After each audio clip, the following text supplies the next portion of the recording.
All right, ladies and gentlemen, unfortunately, I am missing quite a bit of footage here because you see it went from the car looking like a complete car to it missing the front bumper cover. So I don't know what happened to that footage.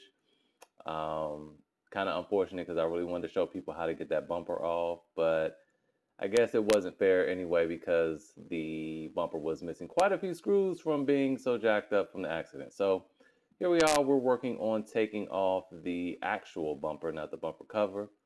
And today we're going to get as far as draining the fluid and all of that good stuff. So let's go. Now, if you look closely, there's a little bracket right here you can remove. It'll give you better clearance to these bolts behind if you want to just go in directly from the front. Me, I'm going to just try to go from the side using a big torque wrench, or I mean, using a torque wrench will work, but I'm trying to use a power tool. Actually, we just gonna remove this. It'll make it much faster because I can use my ratchet here to get this off, and then just use my torque wrench to get that off.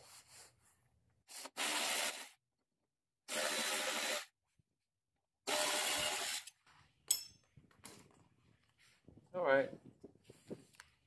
So before I get these off, I was gonna, now typically this is my go-to, this big Milwaukee M18 fuel bad boy right here. But I wanted to see if this little M12 stubby, look at that, so size comparison, this little stubby could get these bolts loose. Now they are torqued down really tight.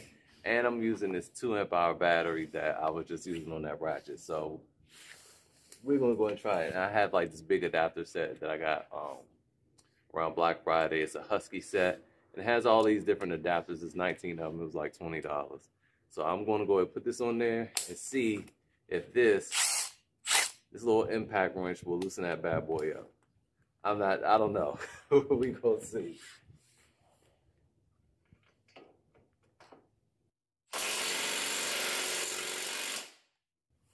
No, it didn't. It was really loud. I don't want to upset the neighbors. So we're going to go ahead and get the M18 out there and pop this bad boy off real quick.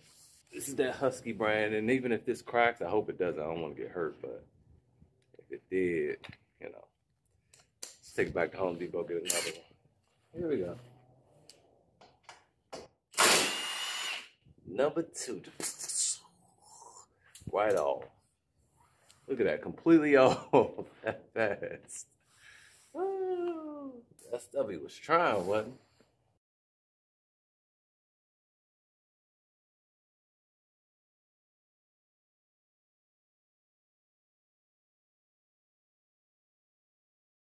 This thing is not light.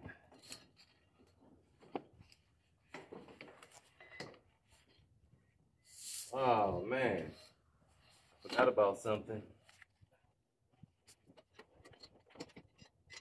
There's one minor issue.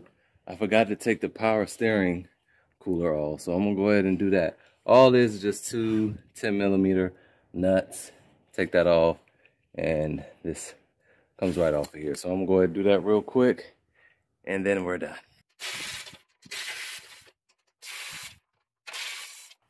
Now I said it was 2. I mean, I meant 4. It's 2 on each side.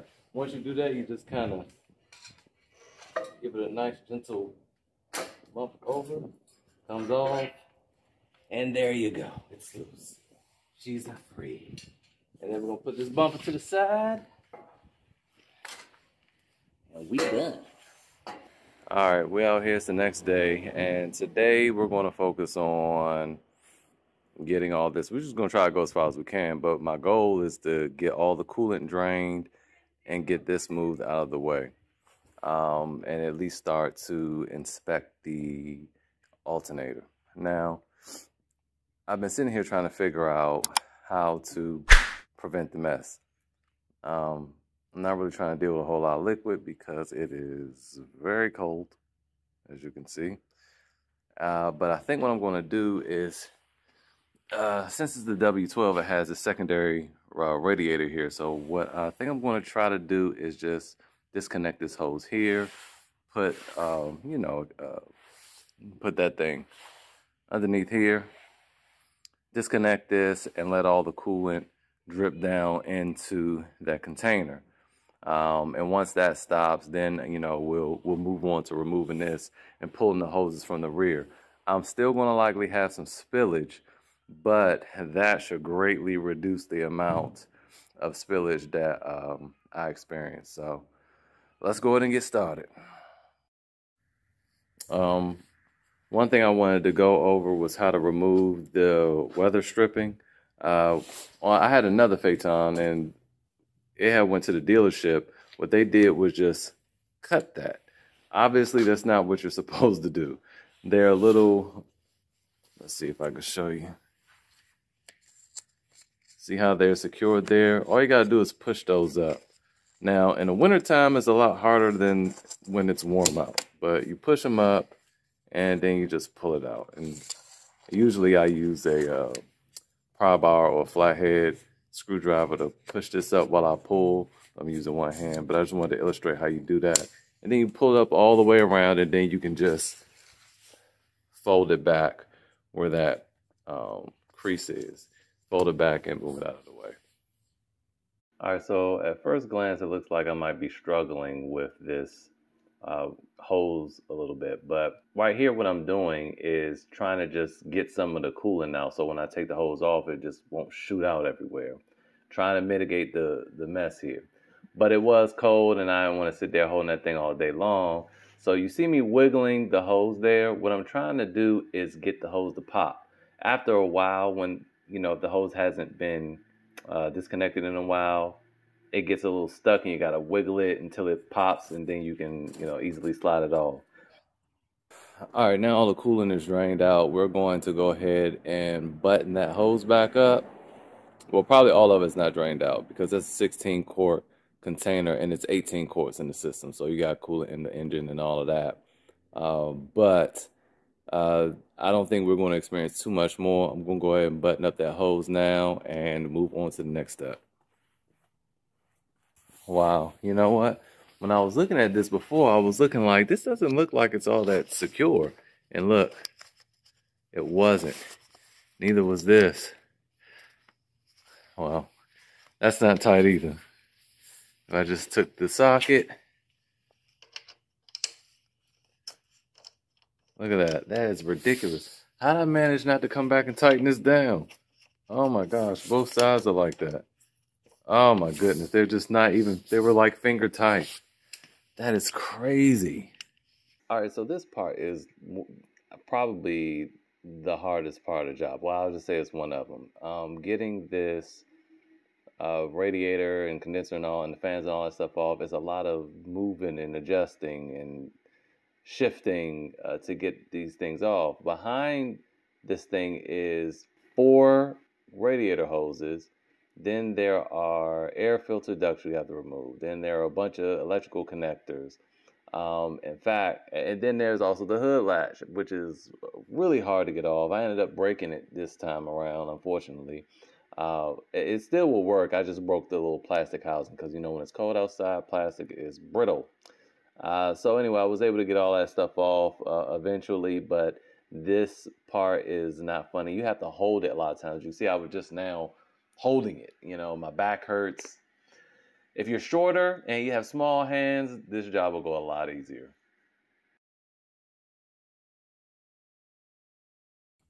All right, so it's quite a few things that I have to do to get this whole assembly completely disconnected. There's 6 things connected to it, along with a couple, like 1 or 2 electrical connectors. So first thing I'm about to do right now is disconnect the hood latch. So it's a screw here, and then there's 2 up front. Oops, there's 2 up front there. We'll just use this T20 to get rid of those. And then you push this down. It's hard getting it back in there. Hopefully it won't be this time, but last time I had to deal with this, it was kind of hard.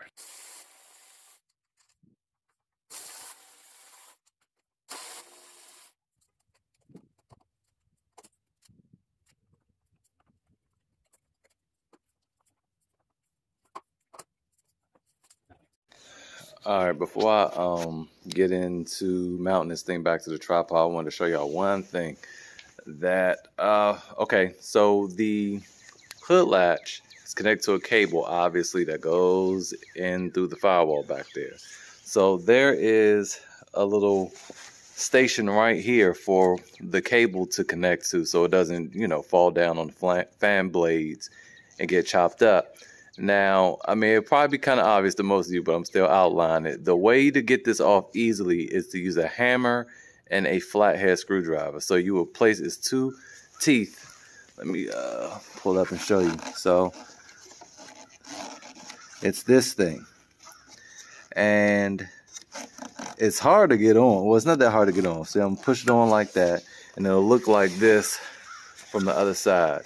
Use a flathead to push it sideways against that, hammer it off. Well, you want to probably do that side first, and then as that one slides off, do the other side, and it'll pop right off.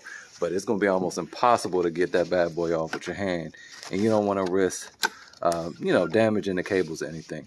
Another thing with these German cars, I'm going to show after I take the hoses off. These do not connect like your traditional hoses, like how you saw me do down here. They don't connect with a clamp like that. There's this ridiculous mechanism. The rubber hose goes into plastic. The plastic then snaps onto another piece of plastic, and there's a lock that you have to push down. So you have to pull the lock up first. Honestly, it's actually kind of easy to get off because you just pull that lock up and then just pull the thing off. There's no wiggling the rubber, getting stuck and all that, or getting some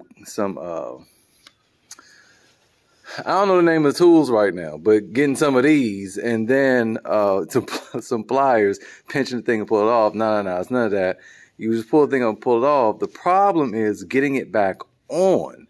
You can snap it on all day, and then the thing is, you don't really know you always have it in place, and then you got to push that thing down, then you got to make sure you tug it. This is what I don't like dealing with this. That bottom one down there is a nightmare to deal with. I mean, it's so difficult. So hopefully this time around it's not that bad. This one's not that bad, but I've had to struggle with this one too the last time, but it's off now. So I'm just taking everything off one by one. There's a connector. Here's some wires right here that you want to unwrap. They go inside this little thing there. Wiggle those out, and it connects here. This is for the, I think my camera's upside down now, but this is for the electronics to the hood latch, also to the fans over here. I've already unlatched that. And then there's another hose down there. This radiator has 4 inlets for hoses. One up here. I didn't detach it from the radiator. I just detached it from here because it was easier. That bird is really close. It's just easier to do it from there. And then you have one here. You have one down there, which I don't think I'm going to have to disconnect because I'm going to just, you know, swing this out. And then you have one down there, and that's the big boy down there. Now I unhooked this and there was no spillage, so I think I got most of it out of the radiator from here. And we just gonna keep working here to unlatch the rest of the nonsense that's behind that thing. German engineering. But I will say, man, when I hopped in this thing yesterday and just drove down the little road there, God, it was so smooth and so fast and just felt, I'm excited to get it fixed.